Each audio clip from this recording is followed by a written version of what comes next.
Dr. Ramirez, we thank you for coming all the way over here from Redding area and being a blessing to us this weekend. I know God's going to speak through you.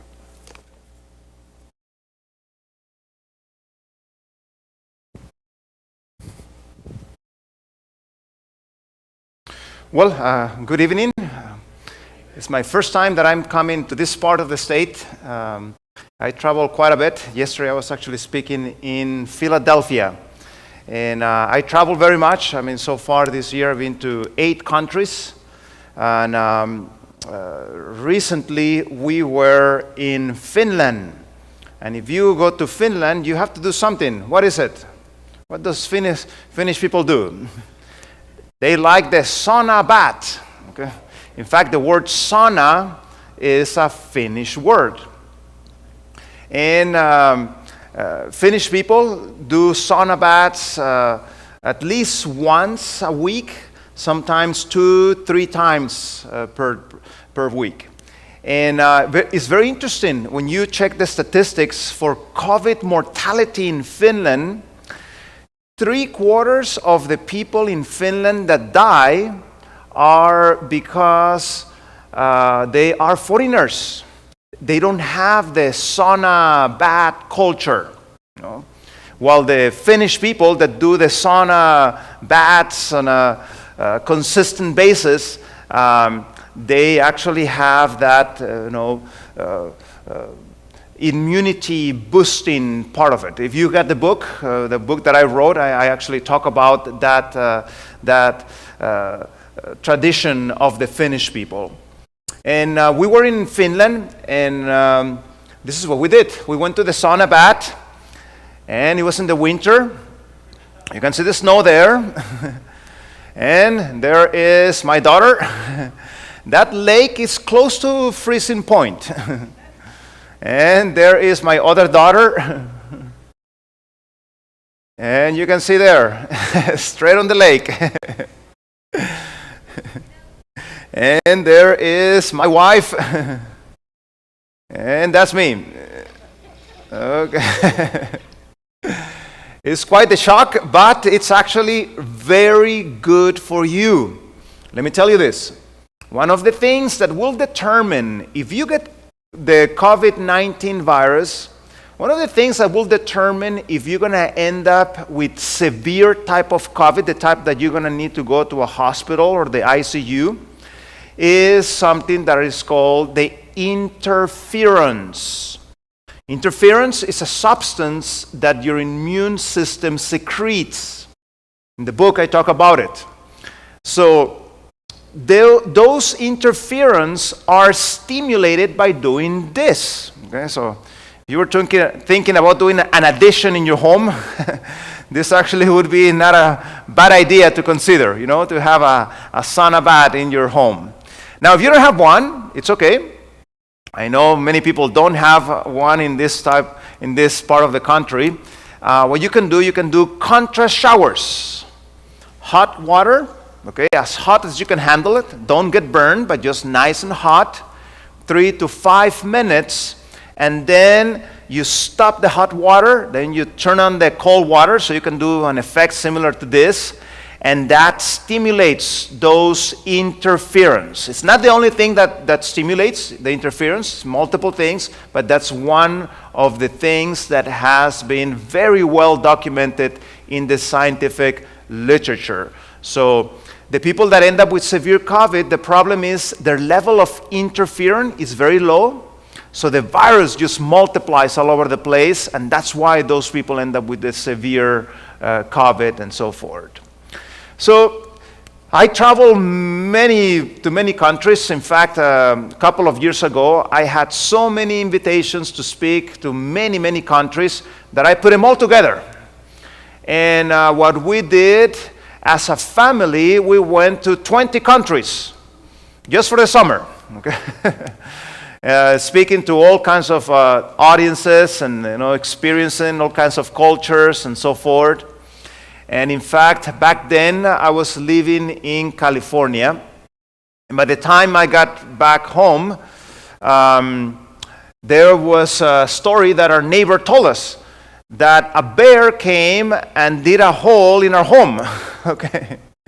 And when a bear does this, well, it becomes a little bit of a menace, because anytime he sees another home, he's going to think about what? Food, So they had to call the people that trapped the bears, and they trapped the famous bear that did this. And there was an old washing machine that we were trying to dispose. They put it in front of the hole while we got back from our trip. And a second bear came. It moved the washing machine, and it finished what the other one didn't finish. In fact, he even opened the freezer and the fridge and the cabinet doors and just empty everything as much as possible, One of the things he really liked, maple syrup, Probably made a hole there, with the paw and drink that maple syrup. I'll leave you this information from the beginning. I'm going to be citing some of my research. This is the way that you can access that. The top address, that's where I put my research. Just put on Google Francisco, which is my other name, Francisco Ramirez ResearchGate. That should take you to that page, and you can see the research there, more than 140 studies there. By the way, everything is free here. I'm not selling you absolutely anything. There's also that Twitter account where I try to find, the latest on the field of lifestyle medicine, and also I'm very interested on the subject of coronavirus and so forth. So you're going to find, the latest information there on that Twitter account. And there's also a YouTube page there with multiple videos. Go and look there. You'll find multiple videos also in English. And if you want to come and travel with me around the world, there is that Instagram page that you can follow, and you can learn more about the research that I do. A couple of research studies. This one, very interesting, how folate is related to your emotional intelligence. Emotional intelligence is your ability to get along with others. Have you ever seen that there's some people that just don't get along with others?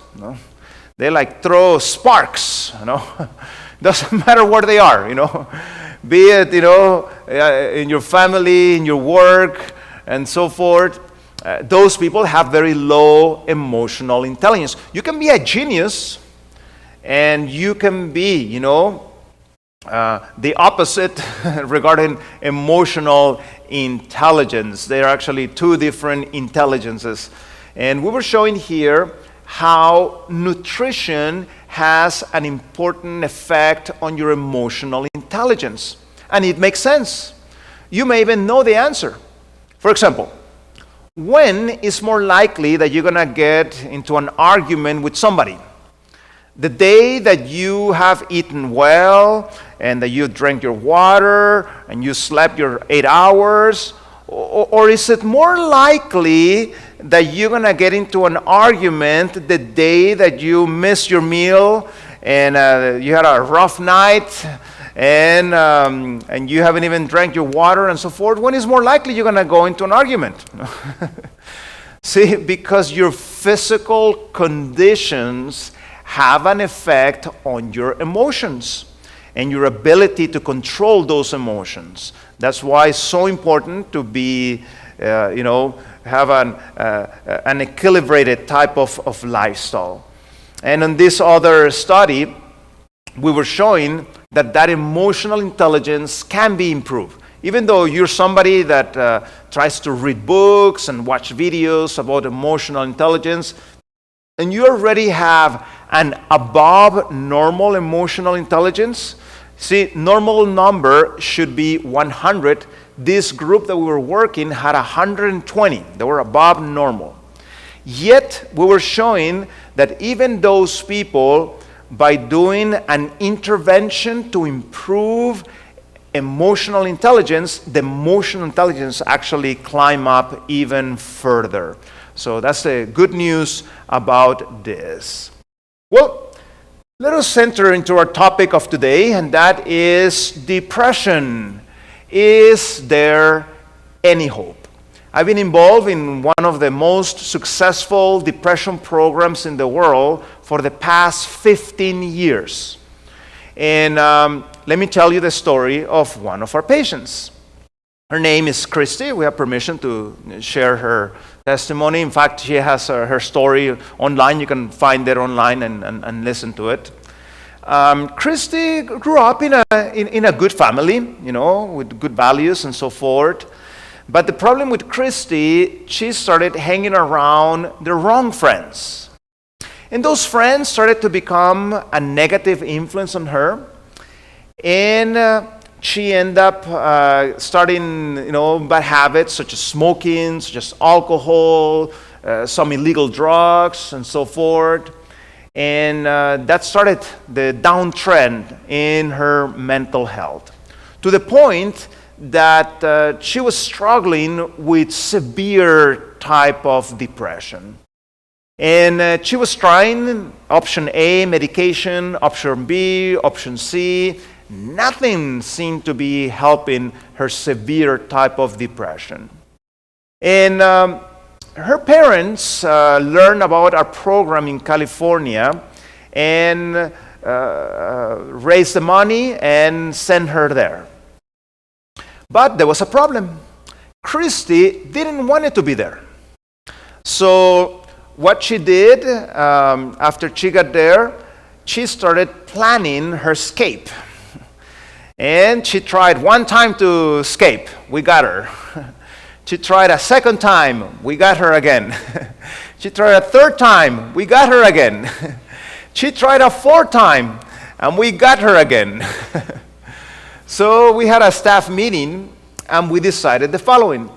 We decided that somebody was going to sleep in front of her room so that in case she tried to escape again, somebody would be right there and catch her immediately.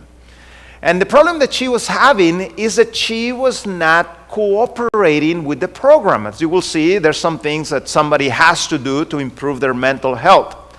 So she was not cooperating with the program. But something changed in her. As she realized that we really care about her and we really wanted her to improve, something clicked and she started cooperating with the program. To the point that by the time that she finished the program, she had made amazing improvement. And she realized that.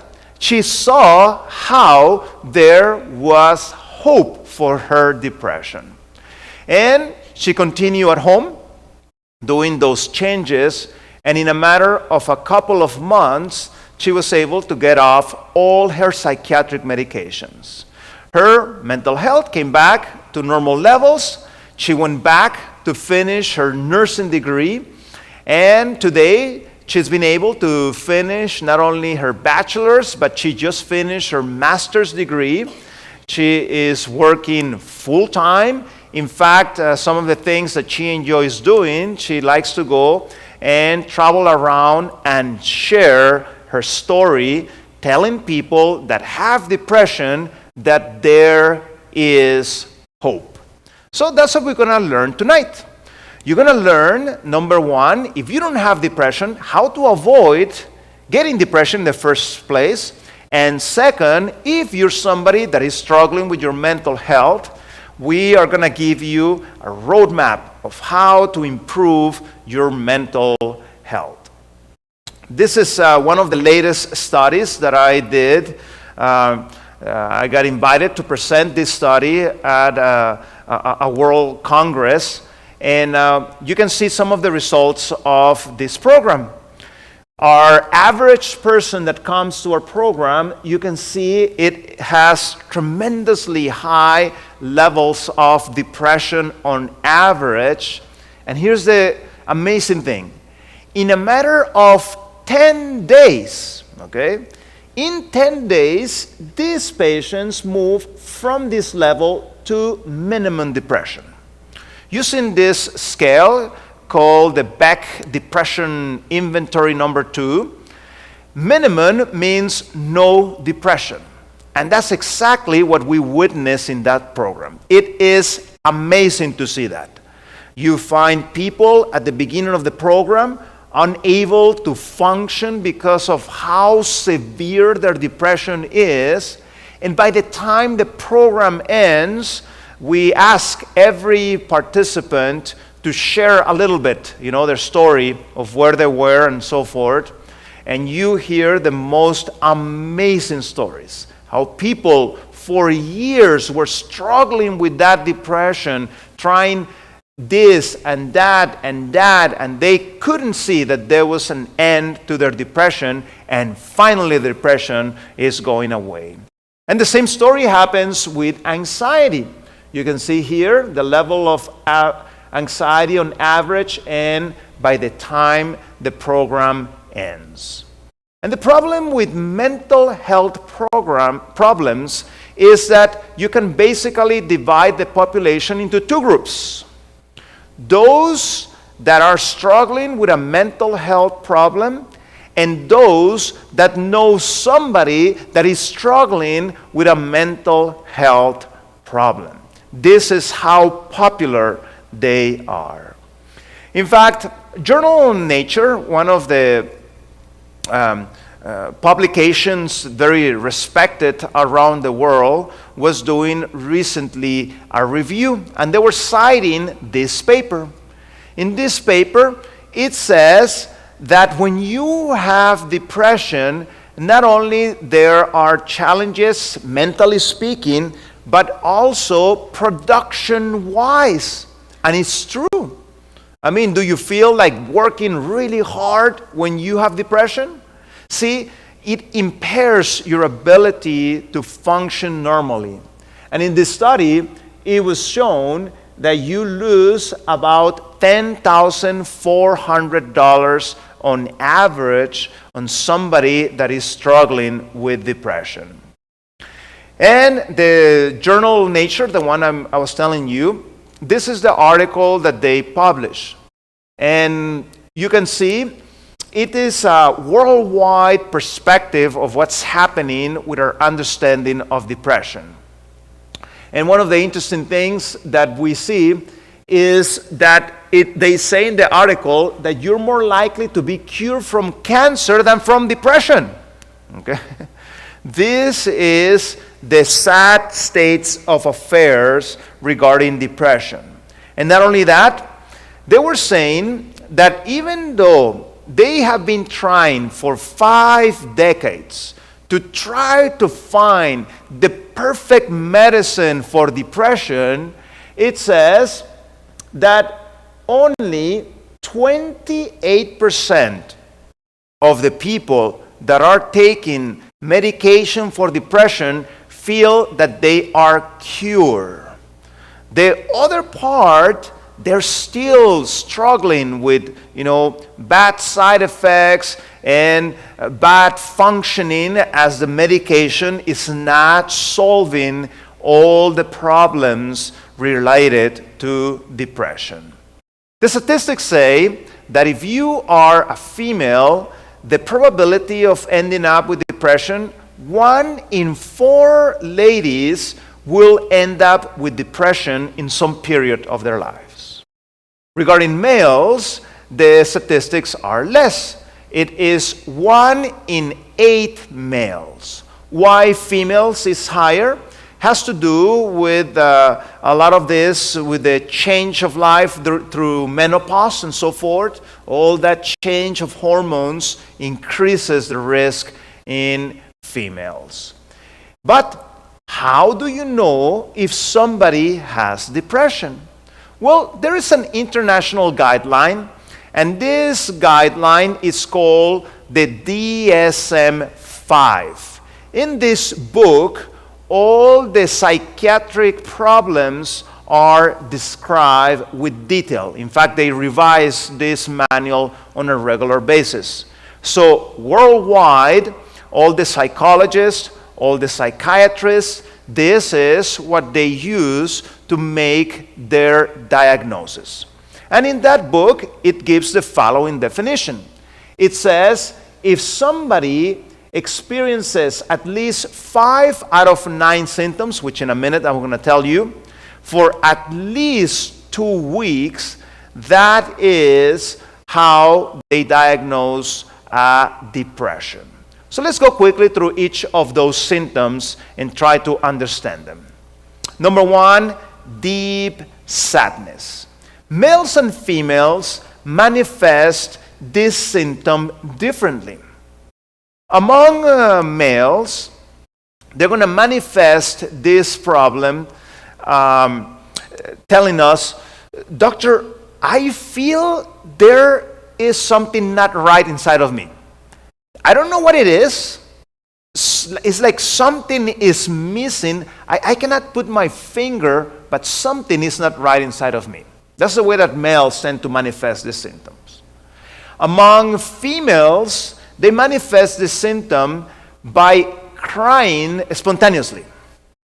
In fact, they come to me and they complain and they say, Doctor, I don't even know why I'm crying. This tiny little thing shouldn't have made me cry. I don't understand why I'm crying. That's the way that females tend to represent more this symptom of deep sadness. Next one, apathy. The person wakes up in the morning, and they don't look forward to the day that they're about to face. In fact, there's some patients of mine that say, Doctor, the problem that I have, they say, is that I'm getting older. Okay? And old people feel like this, they say. Well, I can tell you, old people don't feel like that. This is not a normal symptom, You should, look forward the day that you're waking up every morning. Next symptom, agitation.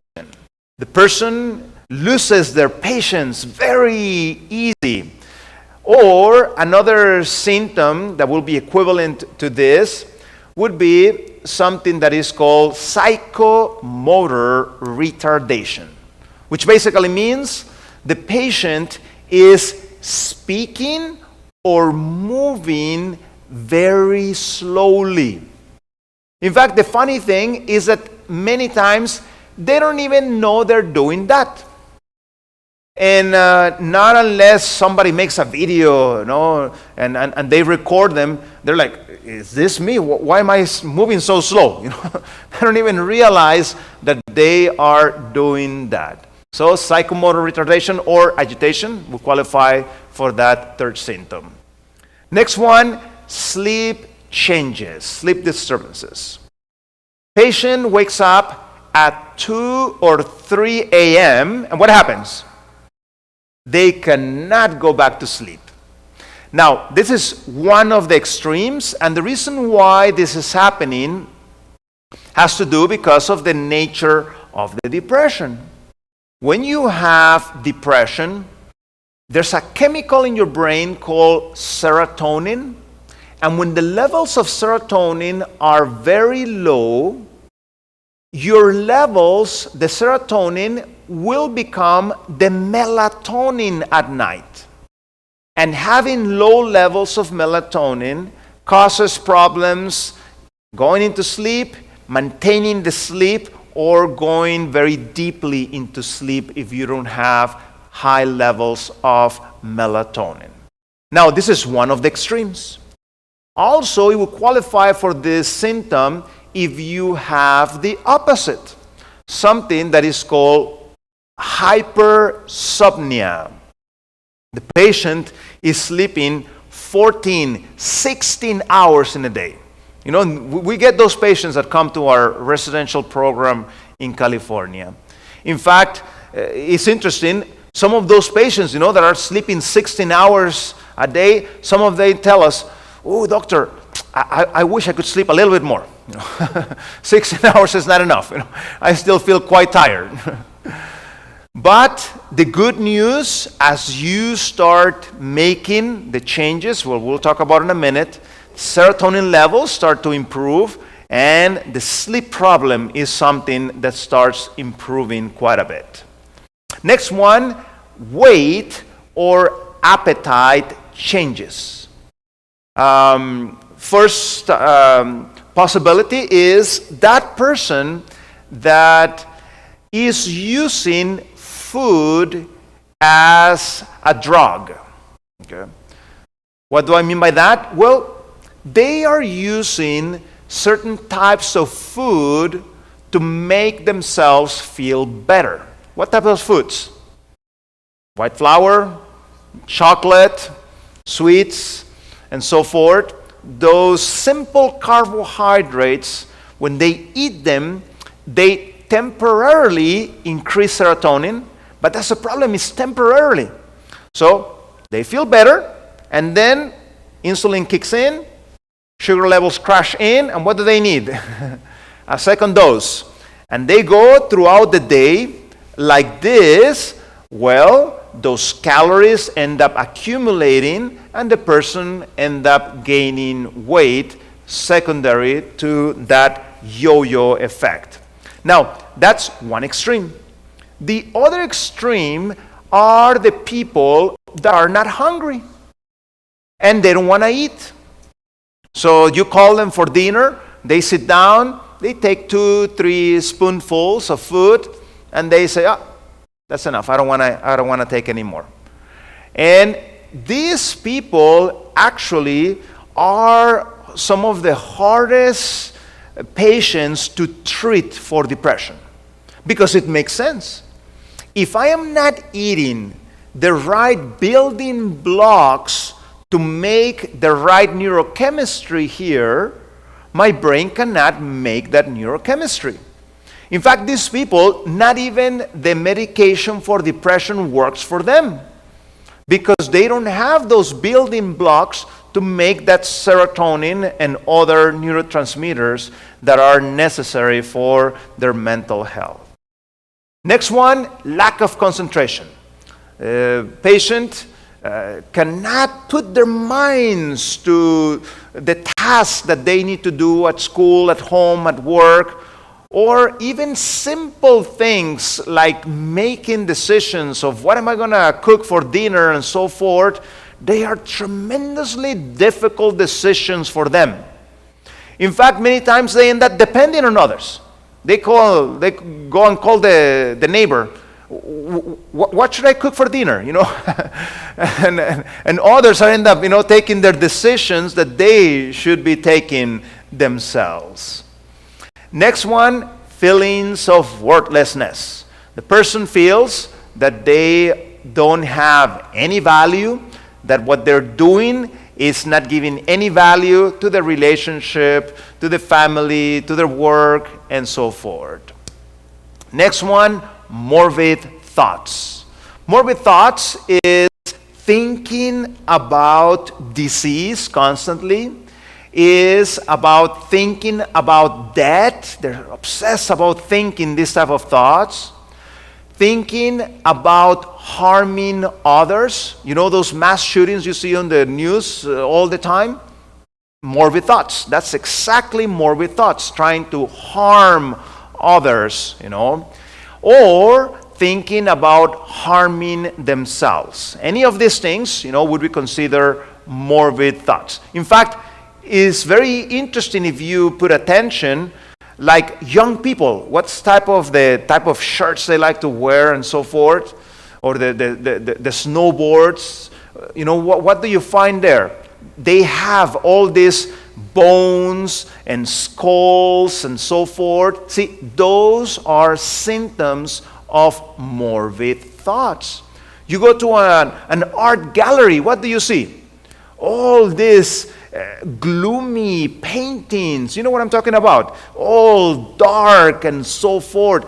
That is morbid thoughts. So many people are struggling with these morbid thoughts They put a different face outside, but inside they are struggling with this. And last but not least, fatigue, which is also very interesting. Many people won't show up to the doctor for the other symptoms, but they'll come for the fatigue. And they'll tell me something like, "Doctor, I have this tiredness in me. I don't know what's wrong with me. I just got back from vacation. I thought that was going to, help me with my tiredness, but it just doesn't get better. What's wrong with me?" And you start asking the other questions of depression, and boom, there they are. 5 or more of those symptoms are present, and the issue is not the fatigue, the issue is a depression that's causing that fatigue. Now, when somebody has only 2 to 4 of these symptoms, this is what we call a minor depression. They're not completely depressed, but they're not completely well. It's somewhere there in the middle that they are, and they're able to kind of function, but at the same time, they keep on struggling. Now, the problem with depression is that it starts manifesting in many different ways. Some people, for example, struggling with headaches. It can also cause osteoporosis, because depression long-term releases your stress hormones, and the stress hormones make your bones weak. Also, it affects your immunity. See the problem in the COVID times? Depression and coronavirus, not very good combination, because if the immune system is weak, it's more likely for that coronavirus to expand in the body and cause a whole mess. And that's why I'm very glad you're here tonight, so you can know what you need to be doing. And also people that have struggled with addictions, more likely, to pick up that addiction again if the depression comes back on board. And also issues with their anger management. Also, immunity is very much related to asthma. So there's an increased risk of ending up with asthma. And also, it ends up affecting also the newborn. It affects your ability to deteriorate much faster than usual, and changes in your stress and sex hormones, and multiple negative effects on your immunity, as I was telling you a minute ago. And also, finally, problems with memory. We have people that have been diagnosed with early onset Alzheimer's disease, because their memory just was not good at all. And the issue was not a dementia. The issue was actually more of a depression. Soon as they start making the changes, then the mind started working back again. Now, suicide is an important problem, especially in both extremes of life. Young people struggle with that, but also elderly people tend to struggle with the symptoms of suicide. And one of the things that correlates with how bad things are going to end up are those feelings of hopelessness. Now, let me share with you an interesting story. I used to live in California, actually quite close to this beautiful bridge, the Golden Gate Bridge. And if you ever seen that bridge, it's a huge bridge. In fact, this bridge is so big that when they're painting this bridge, by the time they finish, the first paint is too old. So constantly there's people there working in that bridge, giving maintenance because of the tremendous size of that bridge. But sadly, many people come here to commit suicide. And they stop there in the middle of the bridge and they go and jump there, and I can tell you it's a long ways down there. But believe it or not, some people actually survive the jump from that bridge. And a very wise researcher went and found these people that were trying to commit suicide and were not able to finish their suicide attempt. And he wanted to study them to understand what is somebody that is thinking about suicide like very much and is acting on it. What are they thinking? That was the objective of this researcher. So he went and found these people and started asking them very interesting questions. The first question that he asked is, did you want to commit suicide? Yes or no? What was their answer? Yes, I wanted to commit suicide. Then a very interesting follow-up question, are you glad you didn't finish your suicide attempt? What was the answer? Yes, I am very happy that I didn't finish my suicide attempt. So then the researcher said, wait a minute. First you were telling me you wanted to commit suicide. Now you're telling me that you're happy you didn't finish your suicide attempt. And he asked an excellent question. When did you change your mind? When did your opinion change? What was the answer? As soon as my feet left solid ground, I realized I had made the worst mistake of my life. And that's what happens. The problem with depression is that it increases impulsivity. And the person ends up doing and saying things that later on they regret. And in fact, many times, they go with their credit card and go to shopping, boom, boom, boom, boom, boom, boom, boom. And once the bill gets there, they're like, why did I buy all these things? I didn't even need these things. Why did I do that?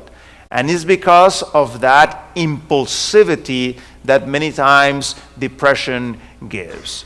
So this researcher published some of its findings on this paper. Now, there's a very wise citation here that says, the condition of the mind affects the health to a far greater degree than many realize. Many of the diseases from which men suffer are the result of mental depression. Grief, anxiety, discontent, remorse, guilt, distrust, all tend to break down the life forces and to invite decay and death. And it is very true. So, what the latest research is showing us regarding depression? Well, we have identified where in the brain the problem lies. So, the problem of depression lies in the frontal lobes of the brain. And you can see here in this study those results. See, somebody that has depression, the activity of the brain actually is decreased very significantly in their body. And notice here, do you see these nice red points here on the very top? Those red points are signs of a lot of activity in the brain. And notice here somebody that is depressed, notice how those red points are not there. So, first area and most important area that is affected by somebody with depression happen to be the frontal lobes of the brain. And that's why, as you will learn in a minute, our therapy focuses on trying to improve the function of those frontal lobes of the brain. And this is a paper that we publish, And the way that we published this paper was the following. This is the heart of our program. We went to the scientific literature to try to find the causes of depression. I do what is called lifestyle medicine, and our goal on lifestyle medicine is to identify the causes of the problem. Like you will learn tomorrow how you're able to reverse things like diabetes. You're able to decrease things like high blood pressure. You're able to decrease things like depression and so forth. But you need to ask that question. What is causing the problem? So, by checking the scientific literature, we found more than 100 different causes for depression. And what we did, we grouped those 100 plus causes into 10 groups. And here are those 10 groups. By the way, you can get this article on that ResearchGate page that I told you. You can download the full paper and read it at home. So these are the 10 groups of causes. So let's go quickly through each one of them. Now, you need to have, how many we said? 4 out of 10 to have the depression. So let's go quickly through each one of them. First one, genetic factor. You will qualify as having the genetic factor if you have family that have depression. In parentheses, those 10 groups of causes are in your book, the Pandemic Busters book. You'll find those 10 groups of causes there. So, number one, genetic. If you have family that has had, severe depression or attempted or did do suicide, you would qualify for that genetic factor. Question, can you do something about this one? No, this is something that is in the past. Second, developmental. You will qualify for developmental factor if you had family that, if you grew up in a home of somebody that that was an alcoholic or a drug user, okay, that will qualify for that developmental factor. If you lost one of your parents when you were growing up, if you are a female and your first menstrual period came before the age of 11, that will qualify for this factor. If you were raised by your grandparents, that will qualify for this factor. If you suffer from any type of abuse when you were small, that will qualify for this factor. Now question, can you change this one? No, that's also in the past. So that's the good news, bad news. Bad news, you cannot change these two. Good news, you need, how many we said? 4 or more. That means you may have those 2 factors present. That doesn't mean you're destined to be depressed the rest of your life. So what you need to do, you need to identify the other ones and make the right changes so you can improve that mental health. Next one, lifestyle. You qualify for a lifestyle factor if you don't have a regular exercise program, if you spend too much time inside buildings and you're not exposed to bright light outside on a regular basis, if you don't breathe fresh air from the outside on a regular basis, any of these 3 factors will qualify for the lifestyle hit. Can you change this one? Absolutely. You can start that exercise program. You can start exposing yourself to bright light and so forth. Next one, circadian rhythm. You will qualify for circadian rhythm if you have problems with insomnia on a regular basis. That will qualify for that. Or it will qualify for circadian rhythm if you have a disorder in your habits. You're eating at all times, you're going to bed at different times, and you're waking up at different times. That constant disorder is not good for your brain, and your brain struggles very much with that type of program.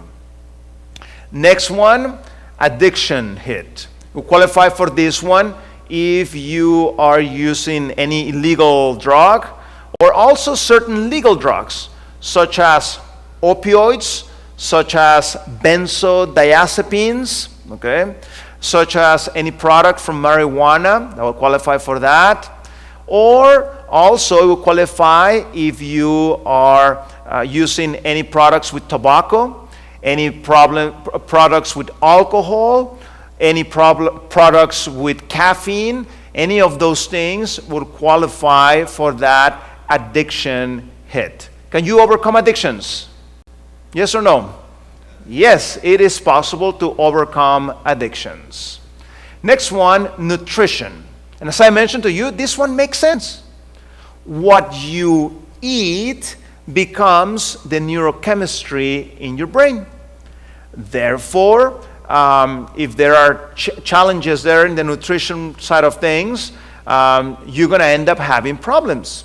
So it will qualify for the nutrition hit if you are eating too much refined foods, too much sugary and white flour type of foods. If you're eating too much animal products in your diet, that would also qualify for this hit. It will qualify for this hit if you don't have certain key nutrients, such as enough omega-3, such as enough folate, enough iron, enough vitamin B12, enough vitamin B6, enough calcium, enough tryptophan. You need to have these nutrients, most of them coming from food, in order for you to have a good mental health. Next one, toxins. Toxins, it's mostly three things. Number one, exposure to lead. Okay, lead will have a negative effect on your brain. Exposure to cadmium. Cadmium is something you get exposed if you work like in a factory where they do batteries and these type of things. You expose yourself to cadmium. But the most common exposure of toxins happens to be mercury. In fact, I have published a couple of studies on that subject. You can find them on my ResearchGate. And sadly, the number one source of mercury in our population here happens to be excess consumption of fish. Next one is 3 factors in one. So, number one, the social factor. Not having social support around you.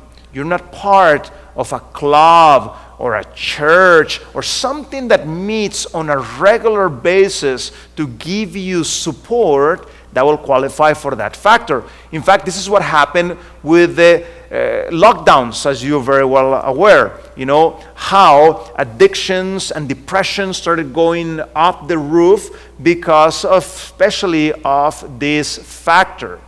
Next one, and the same 8 hit, stress.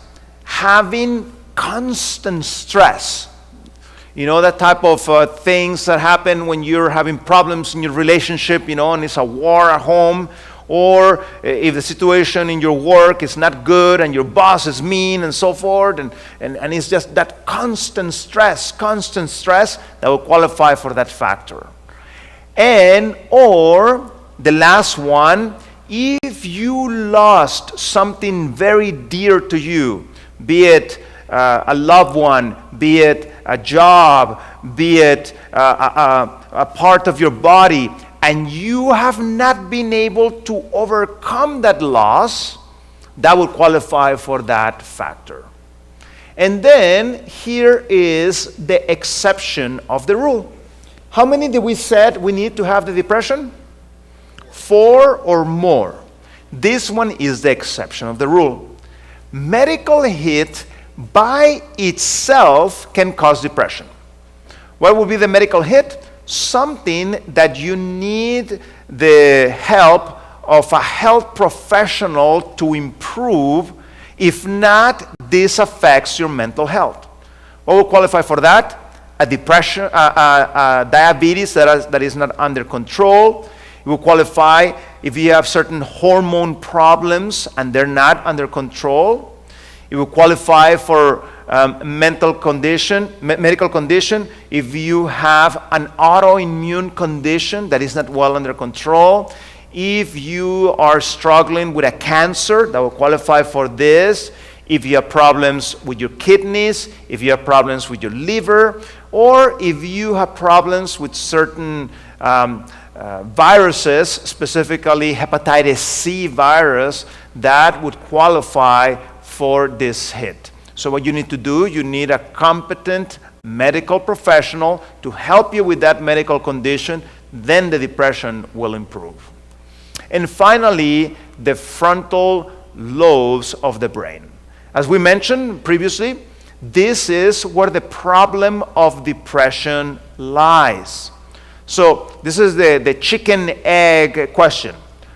Does the low activity of the frontal lobe, is that what's causing the issue with the depression, or does the depression cause that low activity of the frontal lobe? The research is very clear. Low activity of the frontal lobe is what's triggering a lot of the depression issues. So in our program, we focus at stimulating that frontal lobes of the brain in order to improve the mental health. And it will qualify for the frontal lobe hit two groups of things. One, you may be doing things that go against the function of your frontal lobes. Like what? For example, going against your conscience will actually have a suppressing effect of your frontal lobe. That's why what you know is correct, what you know is not correct, behave according to those values that you have, because they do have consequence at the level of the mental health. So that's one. You're doing things that suppress the frontal lobe. Certain types of music have that effect. Also, if you have certain sexual behaviors, that can also have a frontal lobe suppression effect. And the other one would be you are not doing enough things to stimulate the frontal lobe. What stimulates the frontal lobe? Doing things such as abstract thinking. What's abstract thinking? Well, doing things, for example, like higher mathematics, that's abstract thinking. Doing things like budgeting, you're thinking about the future. You don't have the numbers with you here, but you need to imagine those numbers in the future. Or something that you can do is to interpret proverbs. When you interpret a proverb, the proverb doesn't mean exactly what the words say there. You need to think a little bit about what doesn't actually mean this. That exercise of trying to interpret those proverbs is actually a function that stimulates the frontal lobes of your brain. Now, if you want a good collection of proverbs, any Bible will do it. There's actually a book called Proverbs there. Go and read that. That stimulates the frontal lobes of your brain. So I've done a lot of research showing how these factors play a role on the depression. There's more than 80 studies that I've done regarding mental health and these factors. This is one of them, showing, for example, what I told you a minute ago, how lead has an issue with mental health. So this is a direct correlation. The higher the levels of lead, the higher the probability of depression.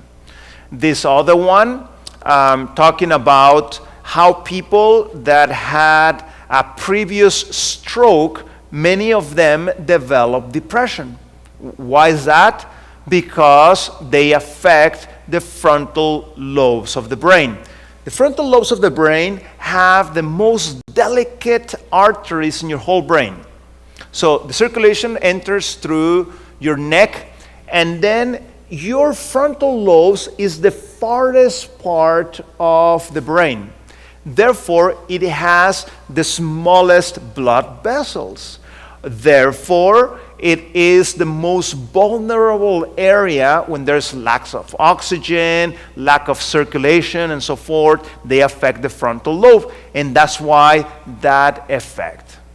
Let me tell you another of our patients. This one, her name is Mikala. Mikala, a very beautiful girl, sadly was sexually abused when she was in her 13 years old.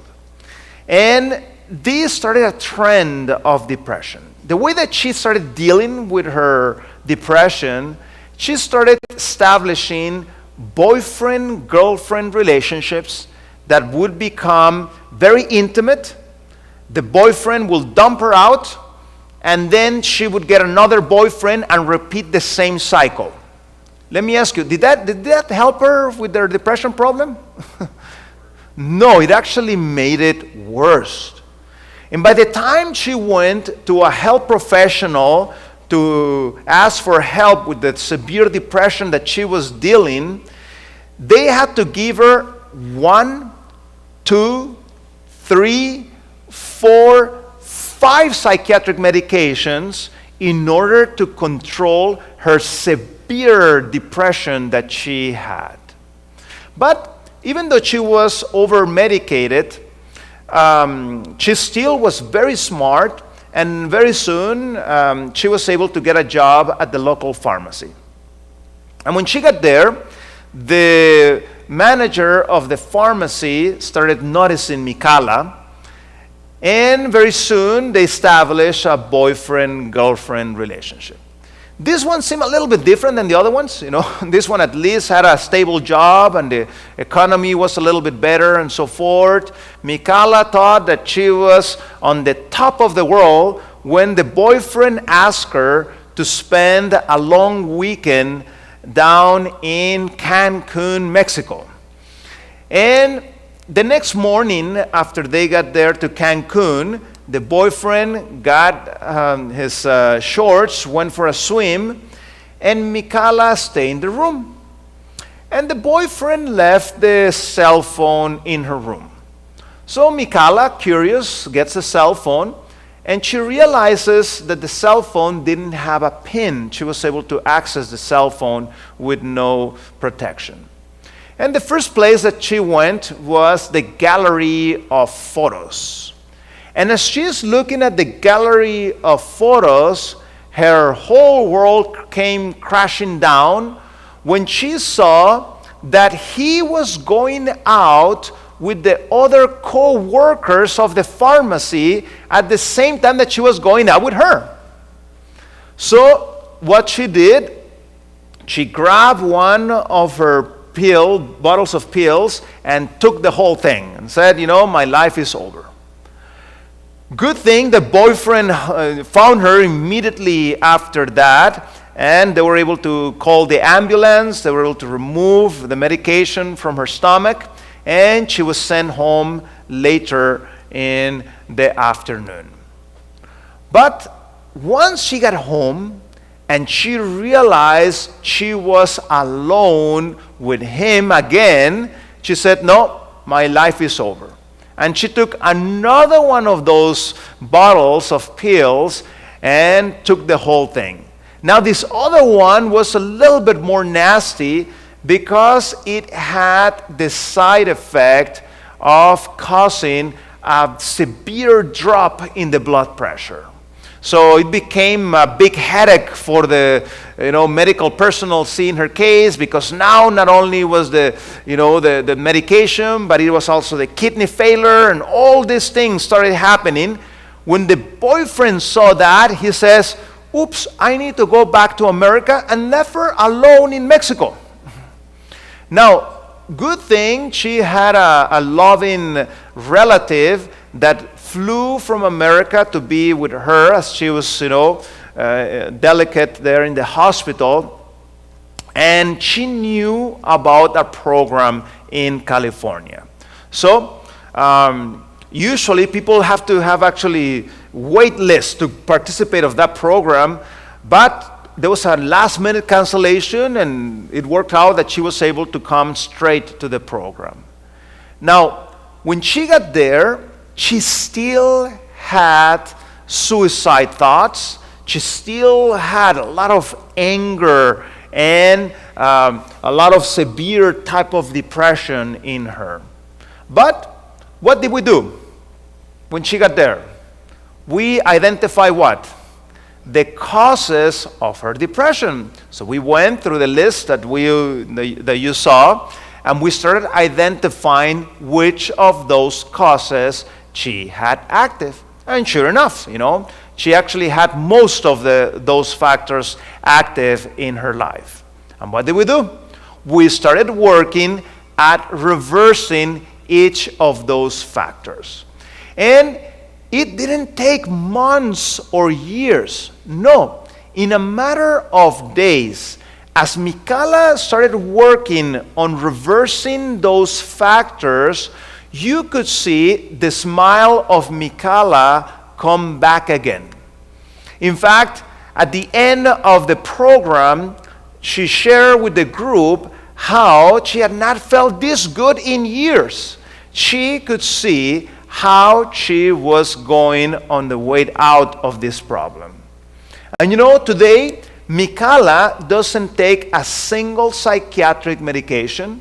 Mikala does not have any symptoms of depression and is able to function normally in her work setting and is able to have now the maturity to deal, with her problems and so forth. So as you can see, this works by dealing with the root causes of the problem. Now, what's the statistics? Who gets improved and so forth? Well, 94% of the people that are doing those changes are going to improve their depression. Now, what about those people that are not improving? Well, that 6% that doesn't improve is what I call the disobedient patients. Okay? We're telling them, start an exercise program. They don't want to do exercise. Change your diet. They don't want to change their diet. Stop smoking. They don't want to stop smoking. And all these things, you think it's going to work? You need to do your part, then things can start working. Now, you don't have to do all the changes at once. You can start little by little dealing with one of those things at a time. That's the advantage of the residential program. So we have two ways of doing this program. One is the residential version, in which the patient stays with us. We feed them, we take them for walks. There's multiple experts with them that are motivating them and helping them make those changes. So think about like a pressure cooker, okay? Things change like really fast. Now, in a community setting like this, if I tell you all the changes you need to do at once, it's too many. You cannot change them so many. You cannot do so many changes. So what we suggest is to start doing a few of those changes at a time. Take about a week to start to implement it, and then absorb the next one, and then do the next changes. And in that way, you'll be able to absorb that program by the end of the intervention. So you can see here, we have those two programs. One is residential, the other one is community. The community program, here is how people come. Some people, you can see here, have suicide thoughts. Some people have them all the time. Some people have them half the time. Some people have them a quarter of the time. Some people don't have depression. But check what happens in a matter of 8 weeks that lasts this program. See, the none became much bigger, and you can see how the other levels also decrease very much. And here are the most common causes of depression among those people that participate of the residential program. Notice the first one, the circadian rhythm hit. Remember? the one that has to do with insomnia, the one that has to do with disorder in your life. Can you put order in your life? Yes or no? Yes, you can put a regular schedule. You're going to have breakfast at this time. You're going to have dinner at this time. You're going to go to bed at this time. You're going to wake up at this time, and so forth. Next one, lifestyle. Big part of that has to do with lack of an exercise program. Can you start an exercise program? Yes. Then genetic, we said this one you're going to change, but then you have the frontal lobe, nutrition, and so forth. Look at what happens at the end of the 10 days. Tremendous improvement.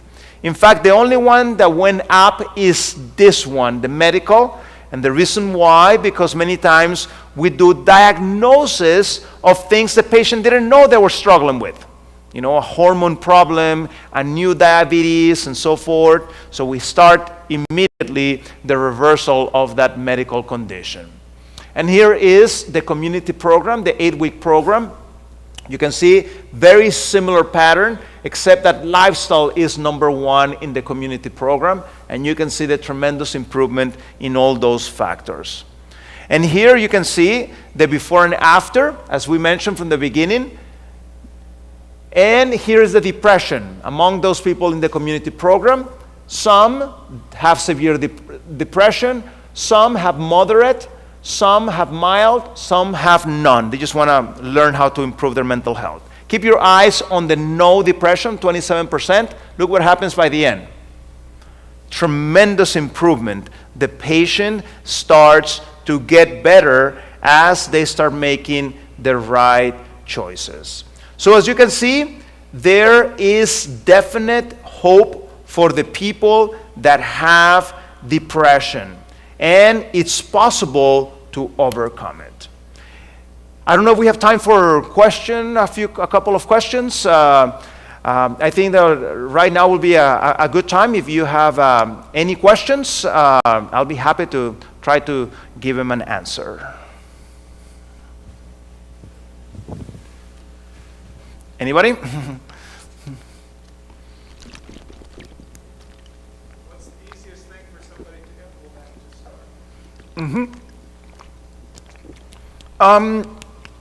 That's a good question.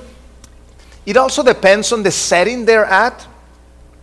If you are with somebody, your husband or somebody that you live with, an exercise program should be one of the first things you need to do.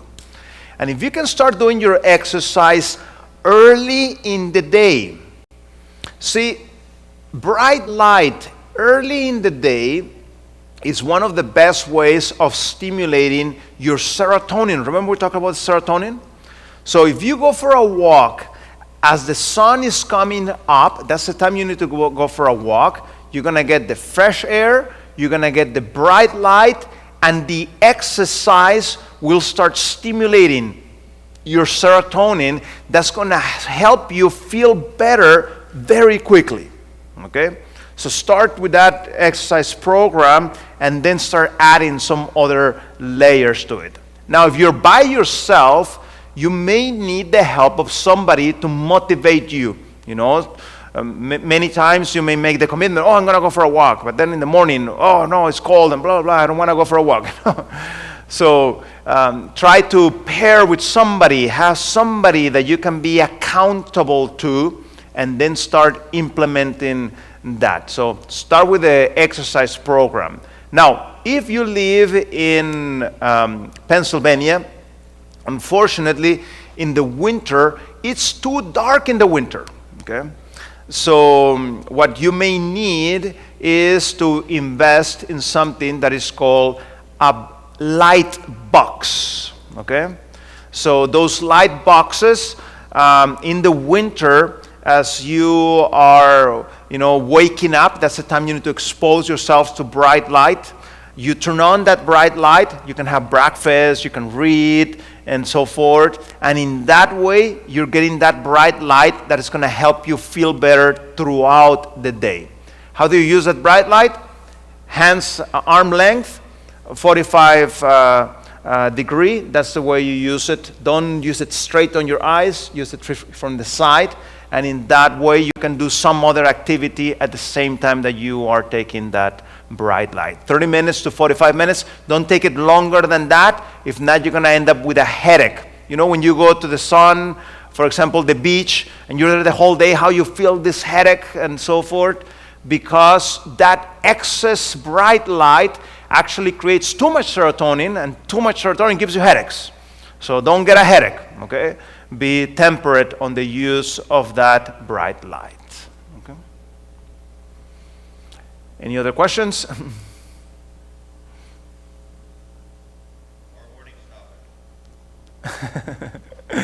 Very good. Tomorrow morning? Oh, tomorrow morning's topic. Tomorrow morning's topic is going to be the origin of the pandemic. We're going to learn where this pandemic came from and where the other ones are coming. Sadly, this is not going to be the last one, okay? I can assure you of that, and you will learn why tomorrow. Feel free to come. Any other questions?